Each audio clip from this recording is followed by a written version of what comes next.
Bring us in, babe. Welcome to Coco Caliente. How was your run this morning?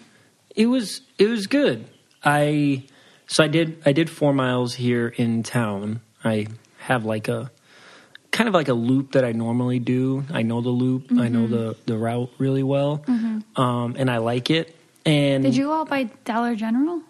No, so I was going to say that's a far loop. I don't go that far because I don't have sidewalk or anything remote to a sidewalk that would be safe, right? And when you get outside of town, it's like 55 miles an hour speed limit opposed to the 35 in town. So well, you and I used to run that when we were preparing. We did it like twice.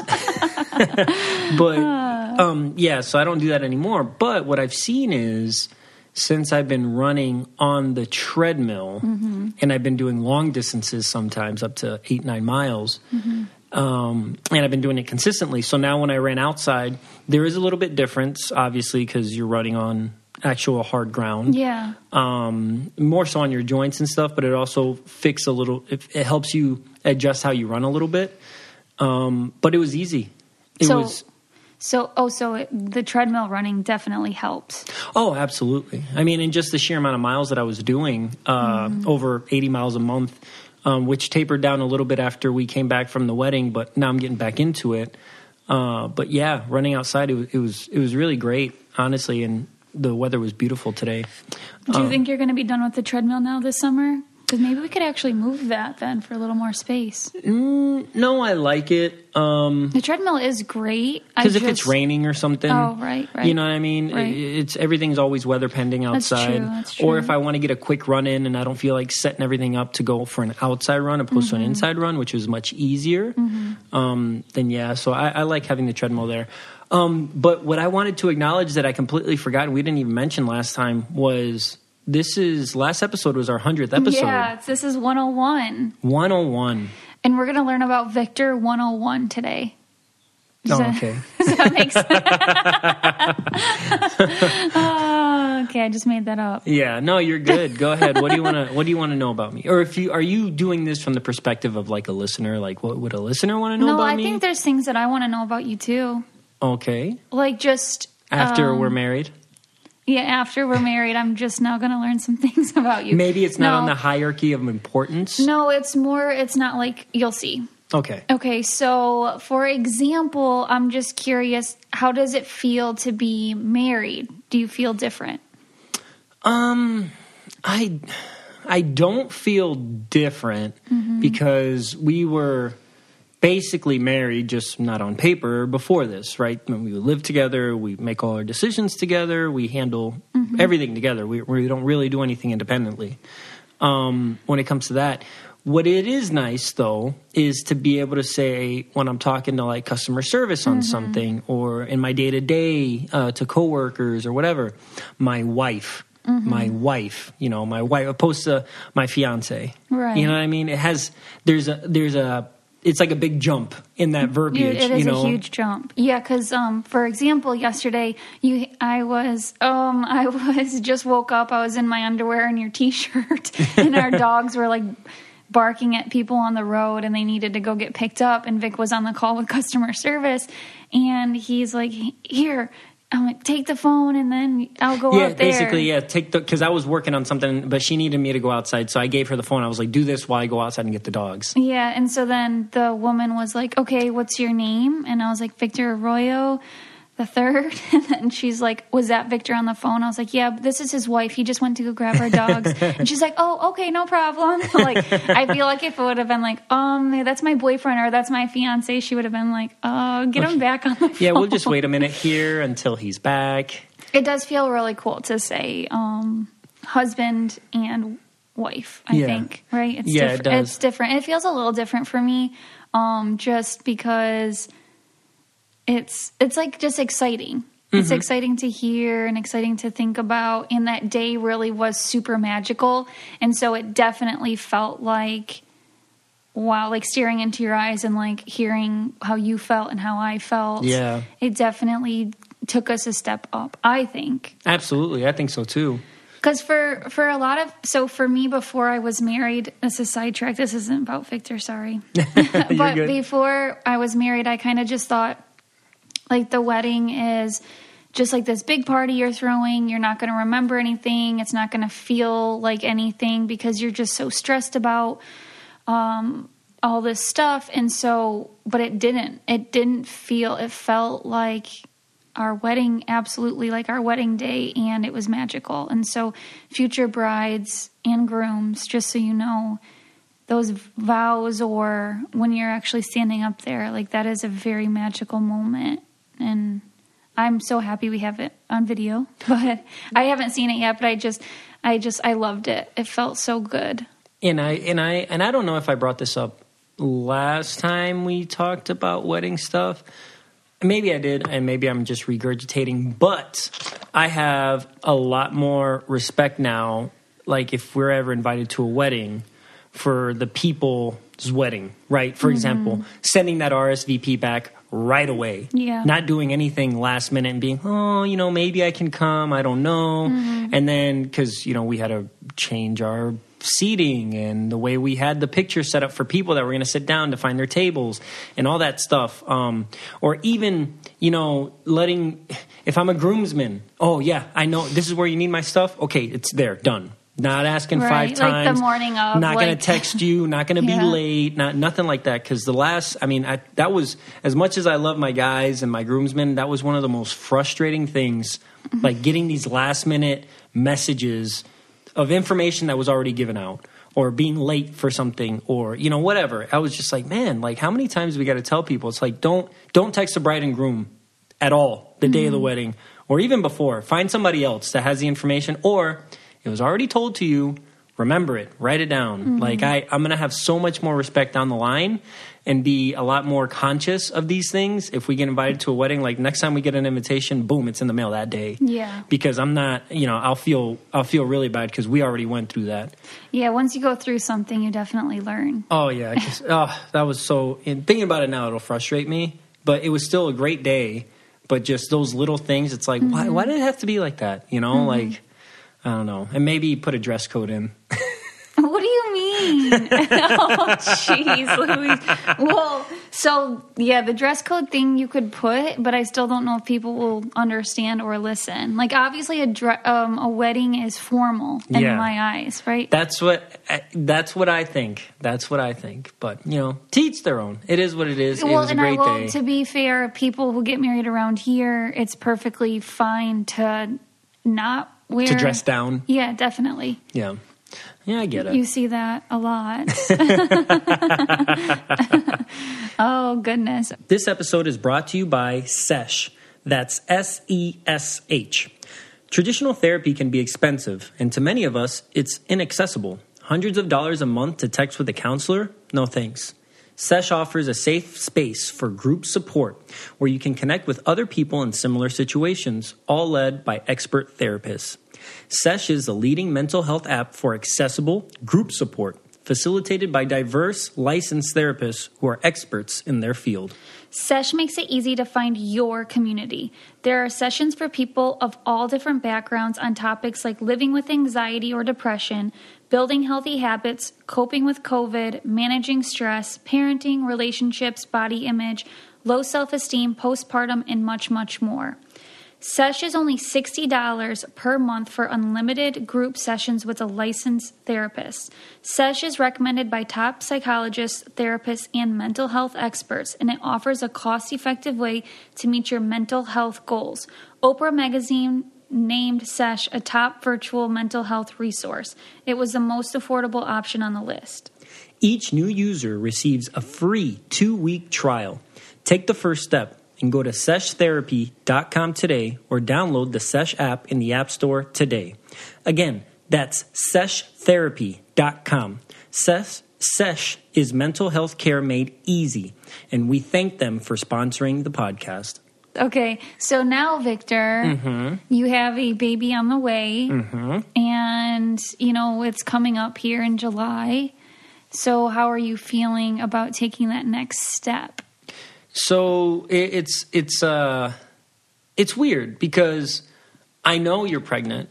I can feel sometimes little Victor kick or whatever, but at the same time, it's not real. You know what I mean? You have the baby inside of you, so you know for 100% fact he's there. He's moving around. It's a constant, everyday thing. I think I'll get that, like, oh my God moment when he's born. Okay, so not until he's born, when you're holding my leg. Because I'm excited. Are you going to be holding my leg? Is that a thing? Yes. I guess. I'll hold your big toe. I'll hold on to your big toe. No, but it's just one of those things because, you know, I don't have that constant reminder every day, right? I'll see you and I'm like, oh, yeah, you know, that's so awesome. We're having a baby. We'll read to baby every night. We got all these books, so we read to baby in English and in Spanish. And so, yeah, I like doing that. I enjoy that. And that's another, like, reminder that it's real. But I've heard this many a times. It's a crazy feeling once they're born because you see them and it's like, wow, like we made that, you know. I think that's going to be the same for me too, even though I can feel him kick a lot or punch whatever he's doing.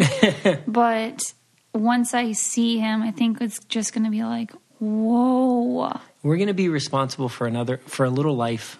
I know. And it's just bizarre to me.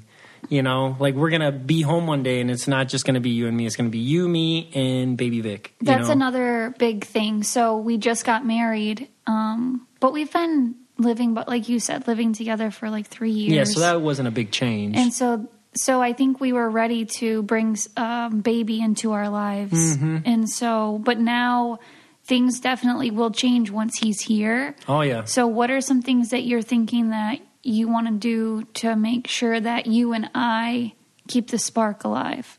Oh, that's a good question. So from what I've learned from people that are far more experienced than I am, is yes, baby is in your life now, but keep doing the things that you like to do, right? And don't sacrifice those things because of baby, right? Especially when baby starts getting a little older. Don't think that you can't go out to do stuff because you have a baby. Make that work, right? And then baby will get used to, or in toddler and little kid, they'll get used to doing these things and it not being a foreign thing to them. So that way you guys can all enjoy it. You know, like somebody was telling me, and they had been married for over 20 years, something like that. They traveled all the time, you know, and people were like, oh, you're not going to be able to travel anymore. And they're like, no, we're going to do it, right? We're going to do it. And they did. And it was great. You know, their baby got used to it. Everybody enjoyed it. They had great time, you know. They continued their life and they continued their fun, you know, opposed to, because it would be easy to say, oh, we can't do anything. You know, and we just stay here all the time, 24/7, right? We never go out and things get really dull. You know what I mean? And that'd be the easy thing to do. Although, you know, sometimes it's like, oh, you got to pack all the stuff. We got to get ready. We got to get the car ready. Yeah, but once you do those things and you're ready to go, you're ready to go. Yeah. You know, so that's what I think. I'm going to make that effort to be able to, you know. Like on your days off to really go something. To the beach or not just like exactly, sit home. not just sit home. Just even, like you said, even if it's just going out to a park somewhere and walking around with a stroller and whatever, you know. Even getting him used to car rides is important because there's people whose baby, you know, haven't been in a car in like a year, especially because of the pandemic. And so that's like a really scary place for them. And now that they're 1 year old, that's hard to teach them. So I think that's a really good point. Even just like going out for drives if we need to, or when it's safe, even just taking them out to eat. You know, a lot of people don't like to take their kids out to eat, even toddlers or a little bit older, because, you know, they're not used to that environment and but the more you do it and the more you get them disciplined to, you know, be able to sit there, eat, you know, and just enjoy their meal and all that stuff and enjoy the time there without going crazy. Right. Like sometimes kids do, especially if they're not used to it, then it's fun for everybody, you know, and then you can take them out anytime somebody wants to go out and just like, oh yeah, it's just normal. They're good. Like, oh, your kid's so good, you know? Definitely. That's good. So you don't like vegetables at all. What is your plan with hiding that from your child? Like, what's your plan? I don't know. I haven't really thought about it. I was thinking maybe just putting a little bit of vegetables on my plate, and maybe I'll eat just a little bit. So because he will see that, he'll see me eat. He'll see me eat them at least. Okay. You know, I can't change and just eat a whole bowl of vegetables. You know, like it's nothing, right? I just won't be able to do that. But if we get him used to eating vegetables when he's younger, he'll just like vegetables. That's the plan. So regardless or, irregardless if dad doesn't like vegetables, mom likes vegetables and I eat vegetables with mom, Yeah, that's true. So But you still have to put forth effort. I think you definitely have to put them on your plate and you definitely have to eat them because he will see and want to mimic things. I know. He's going to want to be like dad. Oh, is that what you think? Well, we have the same name, so he'll be like, ooh, yeah, I want to be like dad. Also, as far as him bringing up the name thing, so I've done a lot of research on a nickname that would make sense for, Victor the Fourth, and I am striking out. I do love to see your guys' suggestions. You guys do send them. Yeah, we've seen somebody said quad, quadruple. Somebody said Drew, quadruple. Yeah, those are really good suggestions. I just don't know what's going to end up happening, and I feel like I want to see him before I make a final decision. Yeah, my phone just went off. Wow, how irresponsible is that? It's whatever. Middle of a podcast. You know what? But I think something as simple as Lil Vic might just stick. No, I'm not Baby gonna. Vic. I'm not gonna say, "Hey, Lil Vic." I'm not gonna. I guess I don't sound bad, but that's a mouthful. Baby Vic. So my nickname Coco came after I was born, and that V. You can just call him V. That makes me think of something else. No, I'm really picky. I'm just really. I like Drew. Drew. I just see. I like Quattro. I like that one a lot. Quattro. I think that's just really. I don't know how he would feel about being called a number, and I don't know if I would have liked that. Well, I mean, who would have known that you would have liked Coco? I don't want to be a coconut, or I don't want to be, chocolate. Oh. You know what I mean? You don't know. You just get used to the nickname. People just call it. As long as it's not insulting. Well, just please keep sending suggestions. I feel like once I see it, I'm going to be like, yes. And also there was one, how do you feel about the nickname Stone? Where does that come from? I found it on the internet as a nickname. For four? Or the fourth, or Victor, or something like that? Or you were just looking up nicknames? Looking up names, and I thought that name was kind of cool. But actually, I don't love it either. Stone, The Rock. Yeah, there's just so many things. Pebble. Call him Pebble. I don't freaking know. This episode is sponsored by Apostrophe, a prescription skincare company for people that are ready to take their acne seriously. Prescription acne treatment really works, but it's hard to get. You have to take time off work to see a doctor and sit in line at the pharmacy for your medications. Until Apostrophe. Apostrophe makes it easy to see a board-certified dermatologist online. You'll get treated immediately, and your medications are delivered to your home. Simply fill out Apostrophe's online questionnaire about your skin concerns and medical history. Then just snap a few selfies, and your dermatologist will get back to you with a customized treatment plan tailored just for you. It was nice to know that I had a real dermatologist, and the plan was tailored for me. So I have bad hormonal acne along my chin line, and that's something that they were really familiar with and were able to take care of. The prescription medications I really liked. They were really easy. They sent them right to me. You didn't have to go to the pharmacy during COVID, which was really awesome. Get $15 off your first visit with a board-certified dermatologist at apostrophe.com/Coco and use our code COCO. This code is only available to our listeners. To get started, just go to apostrophe.com/Coco and click Begin Visit. Then use the code COCO at sign up and you'll get $15 off your dermatology visit.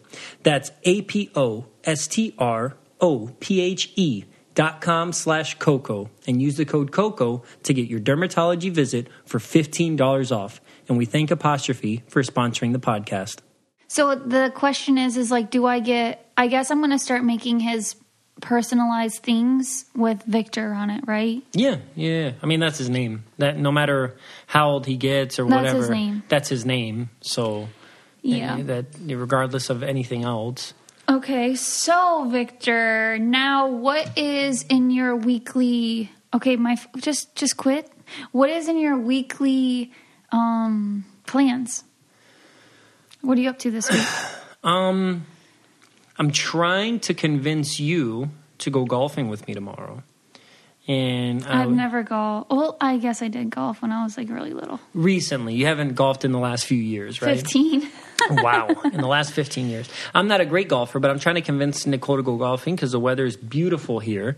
And I think it's going to be raining later in the week and it's going to get cold again, but it's in the 70s right now. So I'm trying to entice her to go. And to even entice her further, I told her she can take my credit card, go to the store, and buy herself some golf attire, even some golf clubs. And so she can go out with me and feel cute in her little golf outfit and actually have some clubs that she can use. That is enticing. I think I am proposing a really good idea that could get us out of the house into some fresh air. And golf is pretty much, I mean, it's a social distance sport, right? Because you're on your tee time and you go out on your own. Right. You know what I mean? So you're not close to anybody. So do they have you wear masks still? If you go inside the clubhouse, right, which you wouldn't even have to go in, I wear my mask, I go in, I pay for the whatever, and then we're out, So yeah, it is. It seems to be very safe. Yeah, so I propose that as a really good idea, and that's what I'm trying to do. Otherwise I work, so yeah. I work today, I work the weekend, so I only have off tomorrow and Thursday. Okay, fine, I'll go. Yes! Fine, I'll go. What were your plans this week? My plans are always to freaking prepare for baby. Every day. It's like, what can I clean out today? What can I move around today? It's just revolves around baby already, which I think is normal. Yeah. So, but I think But you're also doing things for yourself too, which is what you need to do as well. Oh yeah, and some fresh air would do me good. It was like pretty cruddy the other day here, but now it's like 70 and beautiful. If I can get some fresh air. Oh, you should get on a lawn chair and lay outside how you used to. I just don't have time anymore. Create time. You make time for yourself for the things that are important, and you time is important time. That's for everybody. It's true. You always think you don't have time. You make time. Prioritize. Dead serious. That works. Well, thank you, Victor, for letting us just kind of get deep into your thoughts here on marriage and baby. We were just curious on how you were doing, how you're feeling, and also real quick, does it feel different to wear an actual wedding band versus a rubber wedding band, or does it feel the same? So, because I guess give them backstory that you've worn one for a while. Yeah, so I decided to wear the rubber, so I have black rubber, basically it was an engagement band I was wearing. And because I think guys should wear engagement bands. I think it's unfair. I like wearing it, right? So I think it's unfair that girls are the only ones that get to enjoy and wearing an engagement ring. Which is super cute that you feel like that. And then funny story, when we were going to get married, Sarah O, they got me my wedding band, right? I picked it out. It was great. But I didn't get it sized before the wedding, right? So it didn't fit. And he got his fingers sized when he was in the police academy, and he lost a ton of weight. He were real skinny. Yeah, but it didn't fit. So I had to get it resized for the wedding, and I didn't do that. And if I tried to do it, it would have taken a long time to get it done. So I had to buy a fake ring. And it still looks like gold. We went to the mall in the middle of the mall. Yeah, one of those little kiosk type things. And I got a ring. It was like $50. I think I haggled the guy down from 75. And I still think it's only worth $10. But I like wearing it. I do like wearing it. It's heavy. It's heavy duty. It's obviously not as nice as my Sarah O ring that's real gold and, has some texture to it and is really nice. But I like wearing an actual real ring. The only thing is, I've heard so many stories, especially, in work or doing other stuff, your ring getting caught on something and your finger getting ripped off or the skin getting ripped off your finger, and that freaks me out. So I told Nicole, unless we're going to a dinner or a special event or something like that, I don't want to wear I want to wear the rubber ring. because if this gets pulled, it'll pop before my finger breaks. You know what I mean? Yeah, I understand that. That's where I'm at with that. But I do like wearing a wedding band. It definitely looks cool when I look down and see gold on your hands. I can't wait to see the real gold on your hand. Yeah. Luckily, hadn't turned green or anything yet. Oh my gosh. All right. So thank you guys so much for joining us today. We appreciate you. We love you guys. And we know that sometimes things get hectic in life for us and for you. So we're freaking busy trying to prepare for baby right now. So if you have any topics that you want us to discuss or any guests, please let us know at the cococalientepodcast.com website. Which is where you can listen to our episode. And you can also listen anywhere you listen to your podcast, Google Play, Spotify, Stitcher. Don't forget to rate, review, and subscribe at Apple Podcasts.